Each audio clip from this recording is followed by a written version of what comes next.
আমি স্পষ্টভাবে বলতে চাই যে এই ব্যাপারের সাথে আমার কোনো নলেজ নেই আর থাকার কথাও নয়।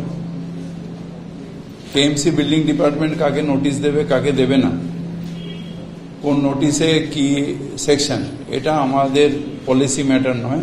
আর এটার সাথে আমার থাকা আমার এখতিয়ারের মধ্যে নেই। আর আমি এই ব্যাপারে কোনো ওয়াকিবহল নেই। এই পুরো ঘটনাটায় আমার কোনো ওয়াকিবহল নেই বা আমার কোনো জানাও নেই।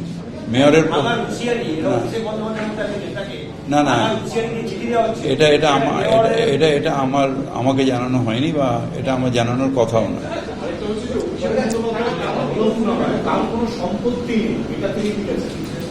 দেখুন, আমি ওনার পার্সোনাল ব্যাপারে আমি কথা বলতে পারবো না, কারণ আমি কোনো ইজারা নিইনি।